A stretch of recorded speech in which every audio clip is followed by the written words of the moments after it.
बसंतगढ़ एक छोटा सा शांत सा कस्बा था, जहां जिंदगी धीरे धीरे चलती थी।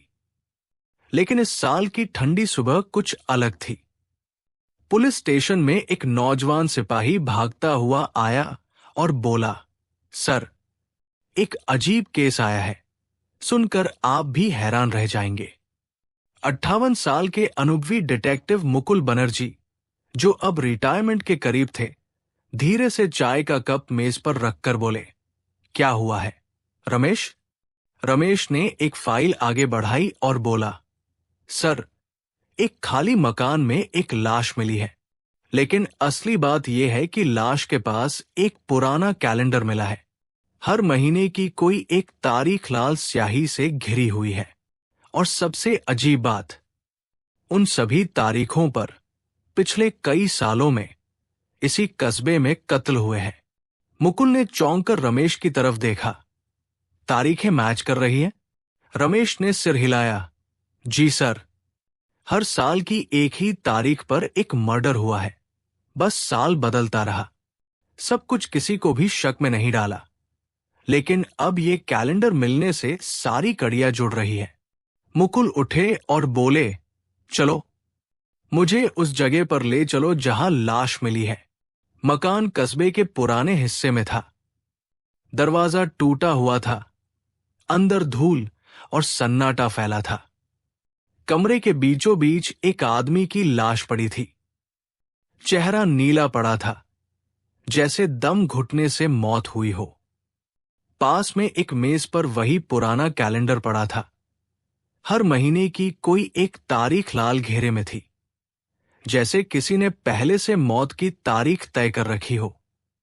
मुकुल ने कैलेंडर उठाया और देखा। जनवरी की तारीख 13, फरवरी की 9, मार्च की 17 और ऐसे ही पूरे साल।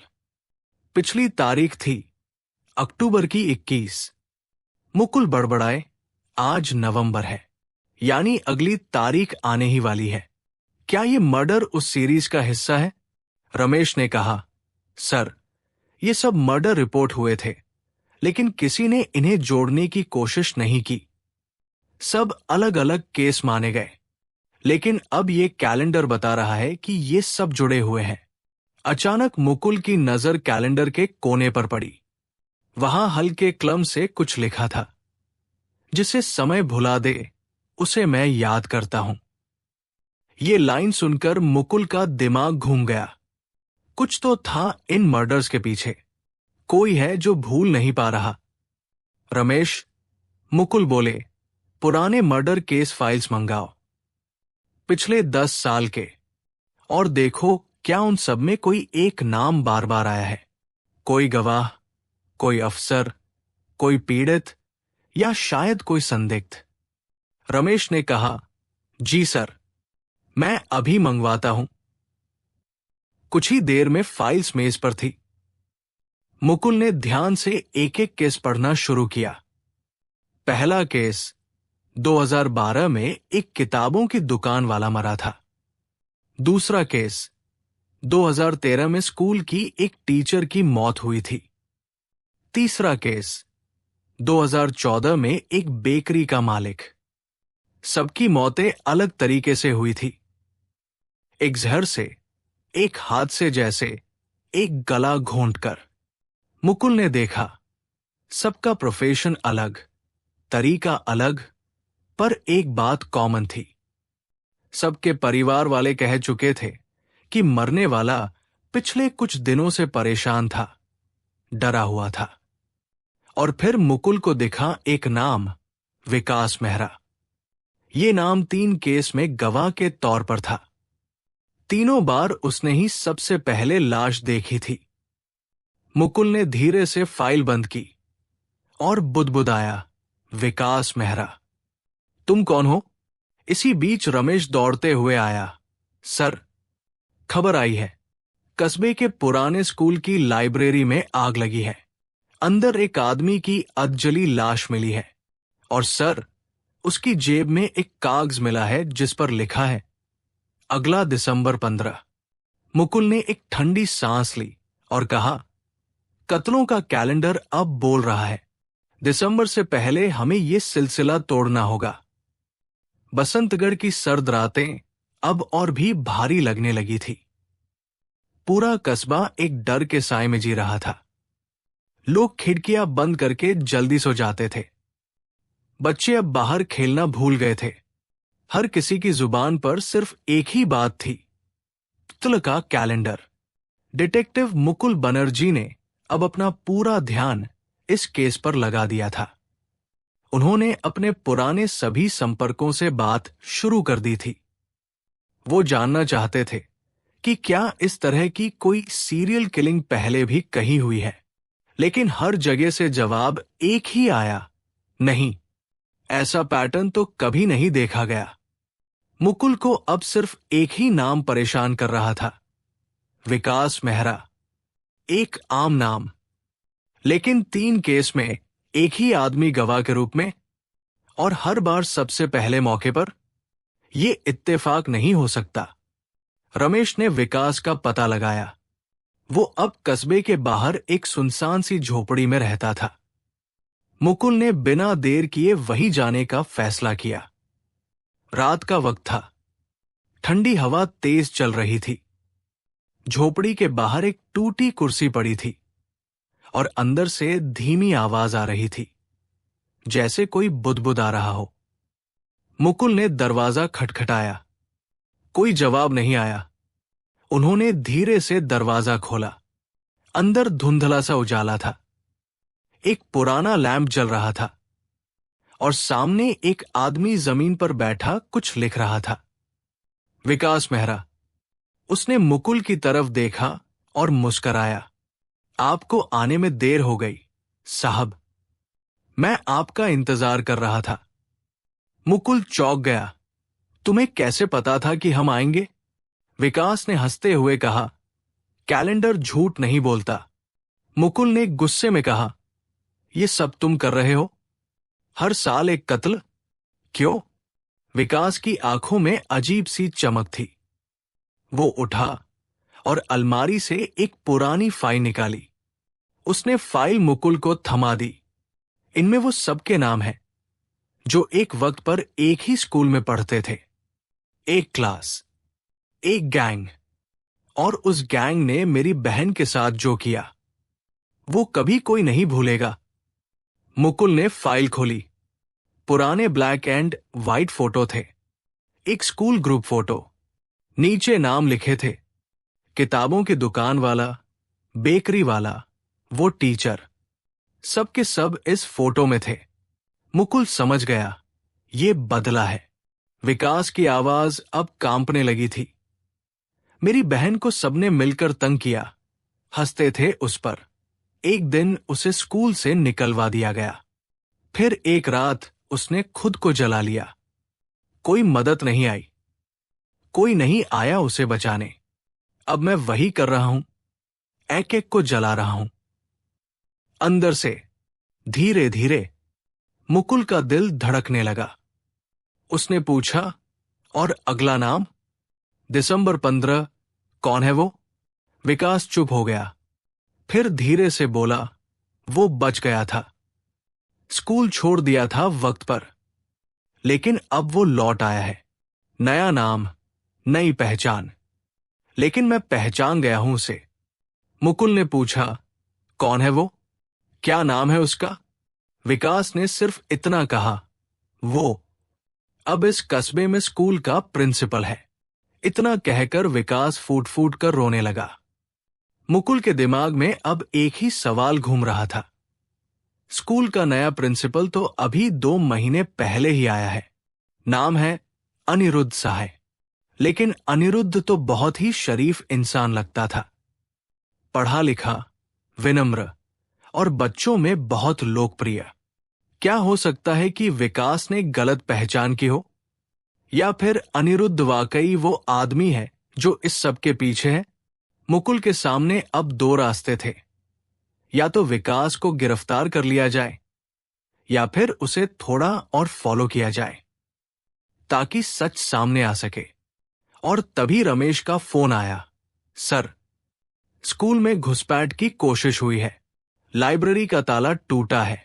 अंदर कोई घुसा था पर कुछ चुराया नहीं। मुकुल ने कहा, तुरंत स्कूल चलो। वो जब स्कूल पहुंचे तो देखा लाइब्रेरी की खिड़की टूटी हुई थी। अंदर कुछ किताबें बिखरी थी, लेकिन एक पुरानी डायरी गायब थी। स्कूल का एक बुजुर्ग चौकीदार धीरे से बोला, साहब, वो डायरी उसी टीचर की थी जो 2013 में मरी थी। वो कुछ लिखती रहती थी, कुछ राज। शायद अब किसी के हाथ लग गया। मुकुल ने फौरन समझा, ये डायरी बहुत कुछ उजागर कर सकती थी। कहीं विकास ने ही तो नहीं ली, या फिर कोई और भी है जो इस पूरे खेल को अपने तरीके से चला रहा है। कैलेंडर अब सिर्फ एक संकेत नहीं था, वो एक गिनती थी, एक उल्टी गिनती। दिसंबर 15 अब ज्यादा दूर नहीं था, और इस बार शायद कत्ल सिर्फ बदले के लिए नहीं, कुछ और बड़ा होने वाला था। ठंडी हवाओं ने अब बसंतगढ़ को पूरी तरह से जकड़ लिया था। कस्बे में हर कोई खामोश था, जैसे किसी तूफान के आने से पहले की शांति हो। दिसंबर शुरू हो चुका था और हर किसी को 15 तारीख का इंतजार था, डर के साथ। डिटेक्टिव मुकुल बनर्जी का दिमाग अब हर तरफ दौड़ रहा था। विकास मेहरा की बातें, वो स्कूल ग्रुप फोटो और वो चोरी हुई टीचर की डायरी, सब कुछ किसी एक बड़े राज की तरफ इशारा कर रहा था। मुकुल ने स्कूल के प्रिंसिपल अनिरुद्ध सहाय पर नजर रखने का फैसला किया। उन्होंने रमेश को कहा, हर एक मूवमेंट रिपोर्ट करो। वो किससे मिल रहा है, क्या कर रहा है, हर चीज। रमेश ने जवाब दिया, सर, एक अजीब बात पता चली है। अनिरुद्ध सहाय का असली नाम शायद कुछ और है। उसके पुराने दस्तावेजों में कुछ इनकॉन्सिस्टेंसीज है। जैसे? मुकुल ने पूछा। सर, उसने अपनी पिछली जॉब का कोई रिकॉर्ड नहीं दिया। उसके सर्टिफिकेट असली लगते हैं, लेकिन कोई भी उससे पहले के स्कूल या कॉलेज को वेरीफाई नहीं कर पा रहा। मुकुल को अब यकीन होने लगा कि विकास शायद झूठ नहीं बोल रहा था। अगले दिन मुकुल और रमेश स्कूल पहुंचे। उन्होंने प्रिंसिपल से मिलने की इच्छा जताई। अनिरुद्ध सहाय ने मुस्कुराते हुए कहा, आइए, अंदर आइए। मुकुल ने चारों ओर देखा। किताबों से सजी अलमारियां, साफ सुथरा ऑफिस, दीवार पर मोटिवेशनल कोट्स। लेकिन इन सब के बीच मुकुल को एक चीज खटक रही थी। एक पुरानी सी घड़ी जो बार बार टिक टिक कर रही थी, जैसे वक्त को गिन रही हो। सर, मुकुल ने सीधे पूछा, आपके डॉक्यूमेंट्स में कुछ गड़बड़ी है। क्या आप हमें अपनी पहचान साबित कर सकते हैं? अनिरुद्ध के चेहरे पर एक पल को डर झलका। फिर वो बोला, मुझे समझ नहीं आ रहा आप क्या कहना चाहते हैं। क्या आप इस फोटो को पहचानते हैं? मुकुल ने वही पुराना स्कूल फोटो सामने रखा। अनिरुद्ध ने फोटो देखा। उसके चेहरे के भाव सख्त हो गए। मैं इसमें नहीं हूं, उसने कहा। लेकिन विकास मेहरा कहता है कि आप थे, मुकुल ने घूरते हुए कहा। अनिरुद्ध ने फोटो मुकुल की तरफ खिसका दिया और बोला, सर, कोई किसी से भी बदला लेना चाहे तो नकली बातें बना सकता है। मुकुल ने कुछ नहीं कहा। वो उठे और बोले, हम फिर मिलेंगे, अनिरुद्ध जी। वापस गाड़ी में बैठते ही रमेश ने पूछा, सर, आप मानते हैं कि वही है? हां, मुकुल ने धीरे से कहा। उसने फोटो देखकर पलक भी नहीं झपकी, लेकिन उसकी उंगलियों का हल्का कांपना मैंने देखा। उसे पहचान थी उस फोटो से। उसी रात विकास मेहरा की झोपड़ी जलकर राख हो गई। जब फायर ब्रिगेड और पुलिस मौके पर पहुंचे तो अंदर कोई नहीं था। शरीर नहीं मिला, रमेश ने कहा। मतलब विकास जिंदा है और अब वो गायब है, मुकुल ने सोचा। अगली सुबह एक पार्सल मिला, सीधा मुकुल बनर्जी के नाम। कोई भेजने वाले का नाम नहीं था। अंदर एक छोटा सा लकड़ी का बक्सा था। उसे खोला गया तो उसमें वही डायरी थी जो स्कूल की लाइब्रेरी से चोरी हुई थी। डायरी के पहले पन्ने पर लिखा था, सच्चाई किताबों में नहीं, चेहरों में छुपी होती है। लेकिन कुछ चेहरों ने इतने सालों तक मासूमियत का नकाब पहन रखा था। हर पन्ने में कुछ न कुछ लिखा था, बच्चों के नाम, उनकी हरकतें, वो सब जो उस टीचर ने अपनी आंखों से देखा था। एक जगह लिखा था, विकास की बहन शर्मिला को लगातार परेशान किया जाता रहा। लड़के उसका पीछा करते, गंदी बातें कहते। स्कूल के कुछ टीचर भी सब देखकर चुप रहे। एक बार उसे जबरदस्ती क्लासरूम में बंद कर दिया गया था।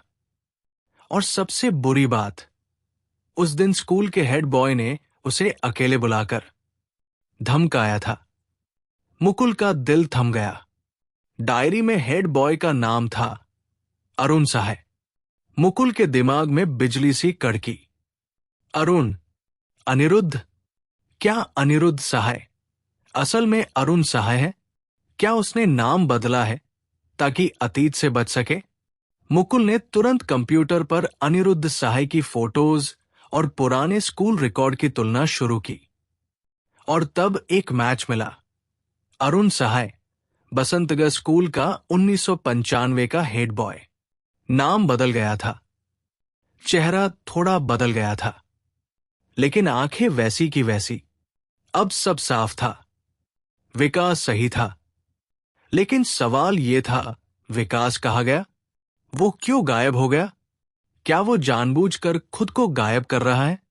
और क्या वो दिसंबर 15 को सीधे स्कूल में हमला करने वाला है? अगले दिन स्कूल में एक अजीब सी हलचल थी।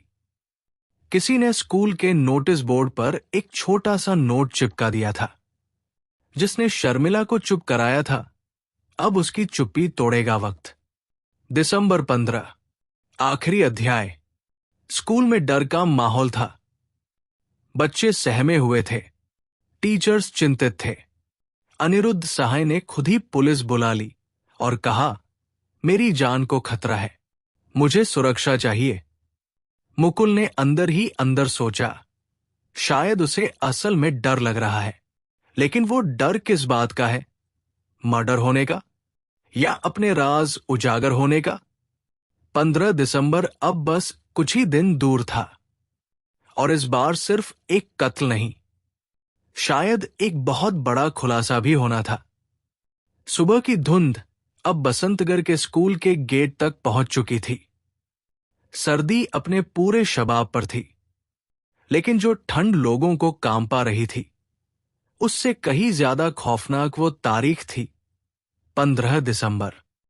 बस 2 दिन बचे थे और स्कूल के हर कोने में सन्नाटा फैला हुआ था।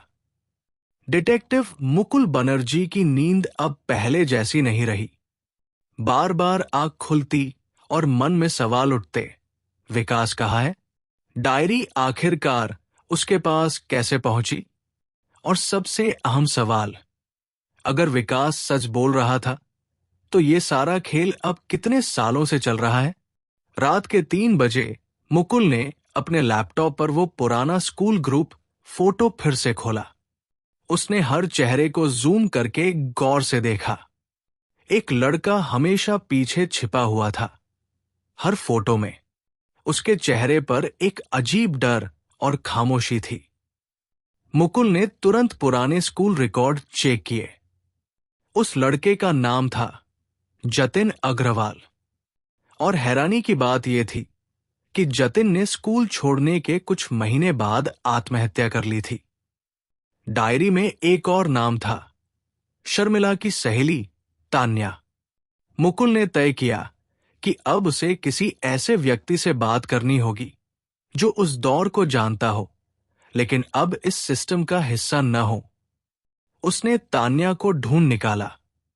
तान्या अब 40 साल की थी और जयपुर में रहती थी। मुकुल ने तुरंत उससे मिलने का फैसला किया। जयपुर में एक छोटी सी बेकरी के कोने में तान्या बैठी थी, हल्की मुस्कान और आंखों में थकी हुई यादें। तान्या जी, मैं डिटेक्टिव मुकुल बनर्जी हूं। बसंतगढ़ के पुराने स्कूल के बारे में पूछताछ कर रहा हूं। आपको शर्मिला याद है? तान्या की मुस्कान एकदम गायब हो गई। वो मेरी सबसे अच्छी दोस्त थी। तान्या ने धीरे से कहा, आप जानती हैं उसके साथ क्या हुआ था? मुकुल ने पूछा। तान्या की आंखें भर आई।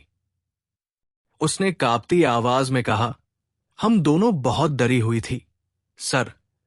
वो लड़के, वो हेड बॉय अरुण, वो बहुत खतरनाक था। शर्मिला को अकेले बुलाता, धमकाता, उसकी फोटो खींचता।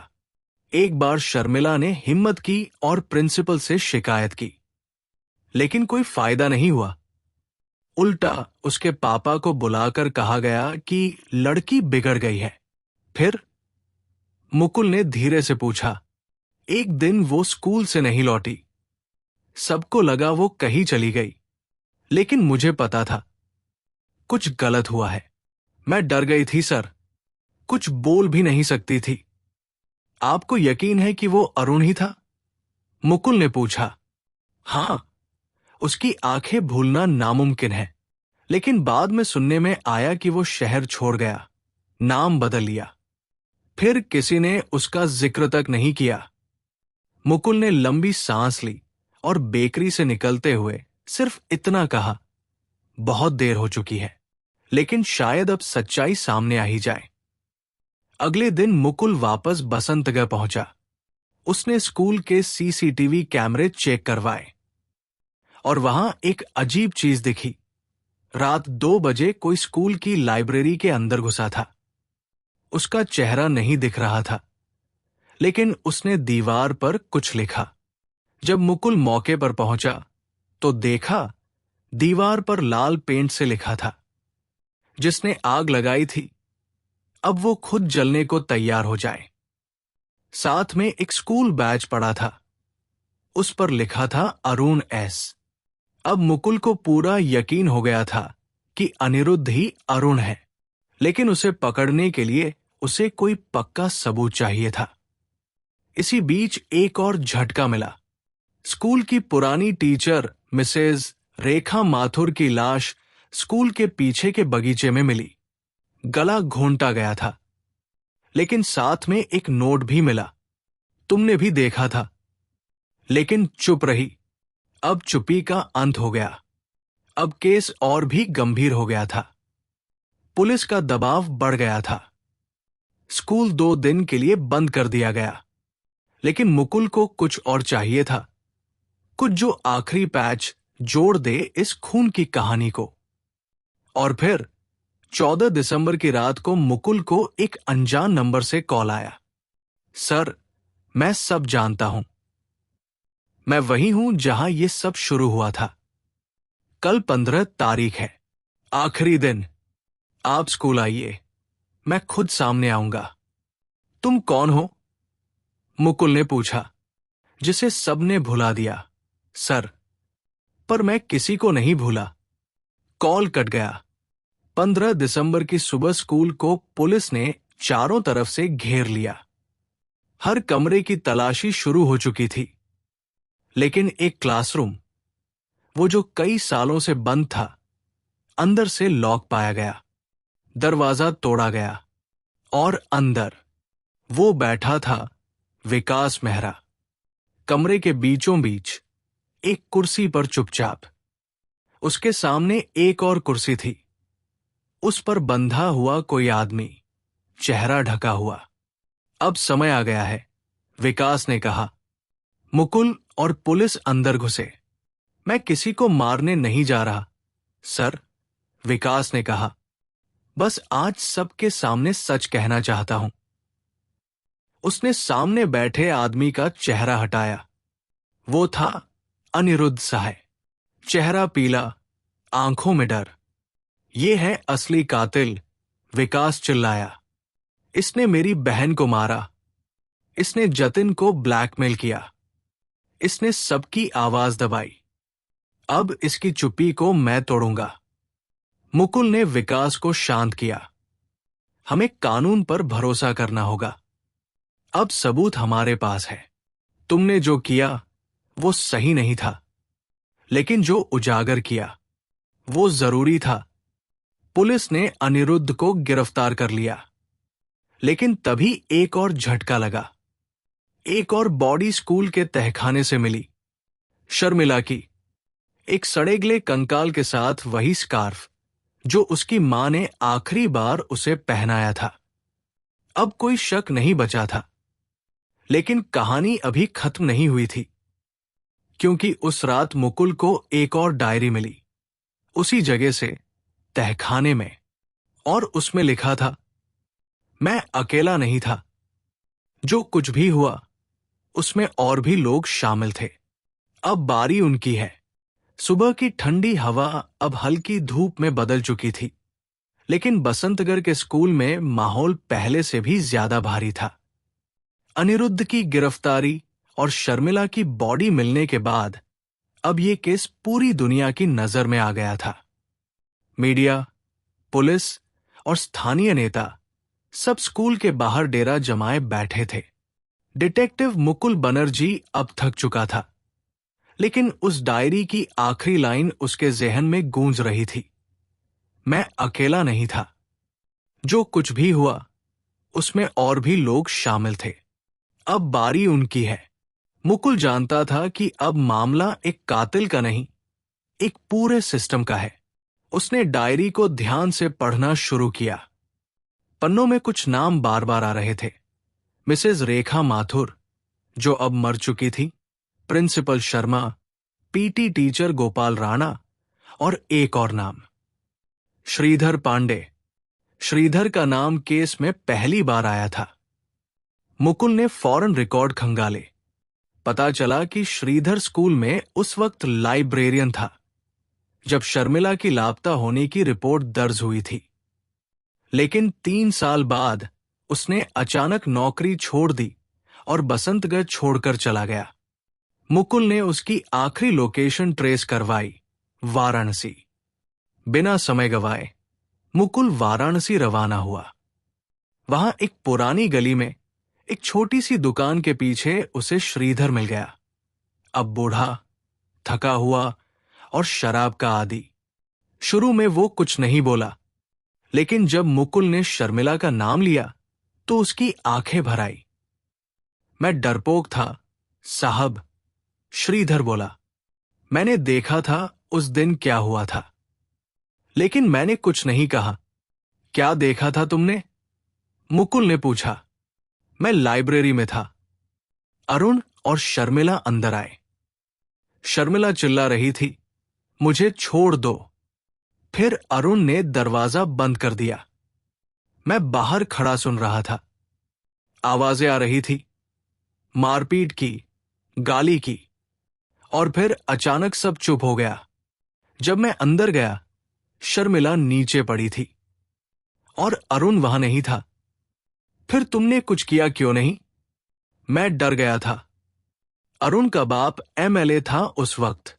मुझे धमकी मिली, अगर मैंने कुछ कहा तो मेरी बीवी बच्चों को मार देंगे। मुझे पैसे भी दिए गए, फिर ट्रांसफर कर दिया, और मैं चुप हो गया, हमेशा के लिए। मुकुल समझ गया कि अब उसके पास इतना सबूत है कि मामला मजबूती से कोर्ट में पेश किया जा सके। वो वापस बसंतगढ़ लौटा, लेकिन वहां एक और सनसनीखेज खबर उसका इंतजार कर रही थी। अनिरुद्ध, जिसे पुलिस कस्टडी में रखा गया था, मारा गया। जेल के बाथरूम में उसका गला काटा गया। दीवार पर खून से लिखा था, अब गिनती उल्टी शुरू। पुलिस हैरान थी, कैसे किसी ने इतने सुरक्षा के बीच जेल में हत्या कर दी? सीसीटीवी में कुछ नहीं दिखा। न कोई अंदर आया, न कोई बाहर गया। मुकुल को समझ में आ गया कि कोई और है जो अब सब खत्म करने पर तुला है। विकास को तुरंत हाई सिक्योरिटी में शिफ्ट किया गया। अब सिर्फ 2 लोग बचे थे, प्रिंसिपल शर्मा और पीटी टीचर गोपाल राणा। मुकुल ने दोनों से पूछताछ शुरू की।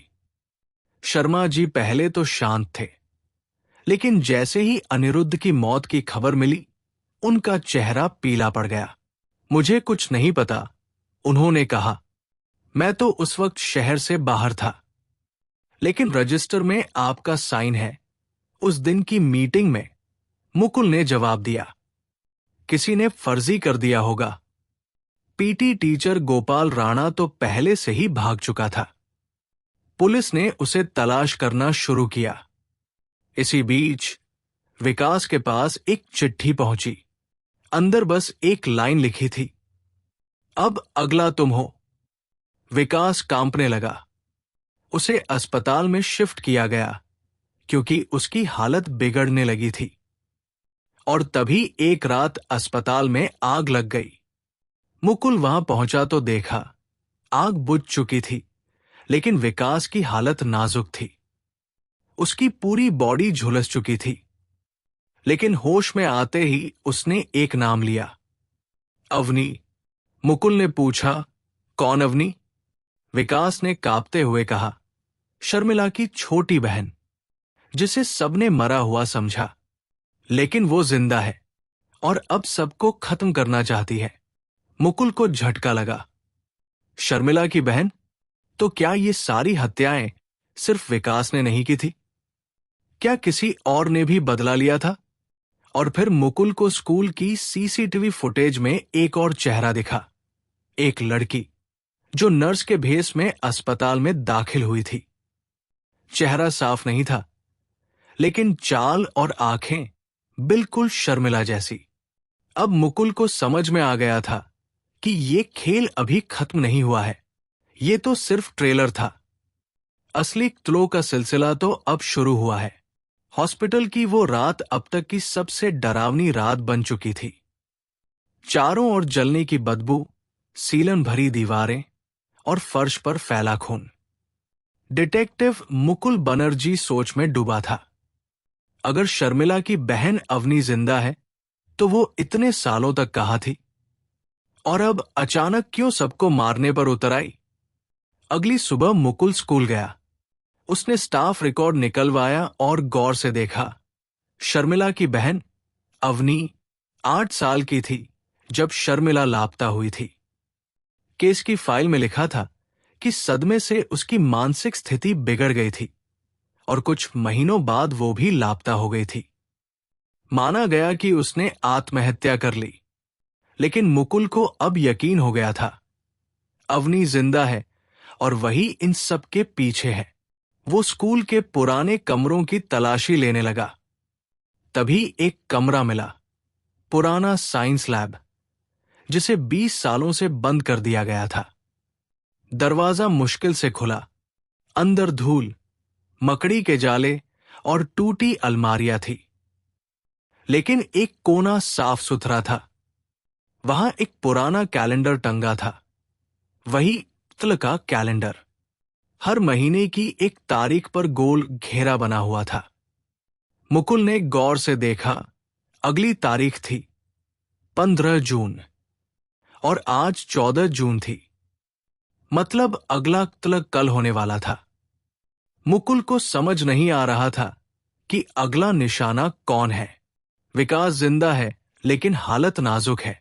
रेखा माथुर, अनिरुद्ध और बाकी सब मारे जा चुके हैं। गोपाल राणा गायब है। बचा सिर्फ एक, प्रिंसिपल शर्मा। मुकुल ने शर्मा जी को पुलिस प्रोटेक्शन में ले लिया, लेकिन उसके अंदर एक बेचैनी थी। उसने फौरन सीसीटीवी फुटेज निकलवाए और फिर उसे दिखाई दिया वही चेहरा, नर्स के वेश में लड़की जो हॉस्पिटल में दाखिल हुई थी। इस बार मुकुल ने उसे ट्रैक किया और पता चला कि वो लड़की स्कूल की नई सफाई कर्मचारी बनकर रोज स्कूल आती है। नाम था आशा। मुकुल ने उसकी तस्वीर स्कूल के पुराने रिकॉर्ड से मिलाई। वही चेहरा, वही आंखें, अवनी। मुकुल अब समझ गया कि उसके पास सिर्फ एक दिन है। उसने टीम बनाकर स्कूल के हर कोने में सादी वर्दी में पुलिस तैनात कर दी। 15 जून की सुबह जैसे ही स्कूल खुला, मुकुल स्कूल के दरवाजे पर खड़ा था। आशा यानी अवनी स्कूल के अंदर आई, अपनी बाल्टी और झाड़ू लेकर। शांत चेहरा, लेकिन आंखों में तूफान। वो सीधा स्टाफ रूम की तरफ बढ़ी। मुकुल ने इशारा किया। सब तैयार थे, लेकिन किसी को शक नहीं होने देना था। अवनी ने जैसे ही स्टाफ रूम के पीछे वाले रास्ते से जाने की कोशिश की, मुकुल ने उसे रोका। कहाँ जा रही हो? मुकुल ने पूछा। वो मुस्कराई। साफ सफाई करनी है सर। इतनी जल्दी? मुकुल ने कहा। आदत है, उसने जवाब दिया। लेकिन तभी उसकी आंखें मुकुल की जेब की तरफ गई, जहां से उसके हाथ में एक पुराना फोटो निकला, वही जिसमें शर्मिला और अवनी साथ खड़ी थी। वो एकदम चुप हो गई। मुकुल ने धीरे से कहा, तुम शर्मिला की बहन हो ना? अवनी? अवनी की आंखों में आंसू आ गए। हां, मैं ही हूं, पर मैं सिर्फ बदला ले रही थी। उन्होंने मेरी बहन को मार दिया। और सब चुप रहे। सब। मुकुल ने कहा, तुमने जो सहा वो गलत था, लेकिन ये तरीका भी गलत है। अवनी चिल्लाई, न्याय नहीं मिला था मुझे।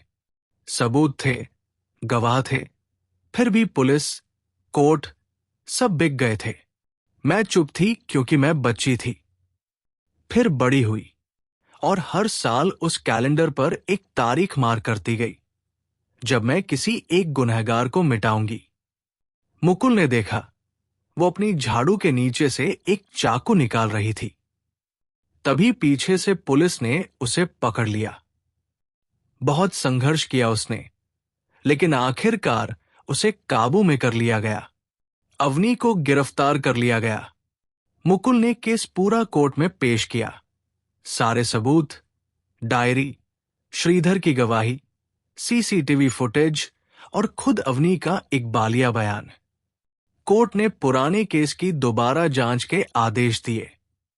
विकास की गवाही से शर्मिला के केस में सच सामने आ गया कि उसे हवस का शिकार बनाकर मार दिया गया था और सबने मिलकर उसे दबा दिया। शर्मिला को इंसाफ मिला। अवनी को उम्र कैद की सजा सुनाई गई। मुकुल ने उससे जेल में मिलने की इजाजत ली। अब चैन है? मुकुल ने पूछा। अवनी ने धीमे से मुस्कुराकर कहा, अब मेरी बहन मुस्कुरा सकती है। मुकुल चुप रहा। बाहर आसमान साफ था। बरसों पुरानी कहानी का अंत हो चुका था। कत्ल का कैलेंडर अब दीवार से उतारकर सबूत के तौर पर रखा जा चुका था। लेकिन मुकुल जानता था, जब तक सच को छिपाया जाता रहेगा, किसी न किसी के हाथ में फिर कोई कैलेंडर आएगा और कत्ल फिर होंगे। लेकिन वो भी जानता था, अब शायद लोग चुप नहीं रहेंगे, क्योंकि एक अवनी की आवाज अब गूंज बन चुकी थी। इस वीडियो को लाइक करें, नीचे कमेंट करके बताएं कि आपको कहानी कैसा लगा, और हां, चैनल को सब्सक्राइब करना बिल्कुल न भूलें, ताकि अगली कहानी आपसे छूट न जाए। इस कहानी को लिखा था अमजद ने, और अगर आपको उनकी और कहानियां सुननी है तो चैनल पर जाएं। वहां और भी डर और सस्पेंस से भरपूर कहानियां हैं। यकीन मानिए, आपको वो भी उतनी ही पसंद आएंगी।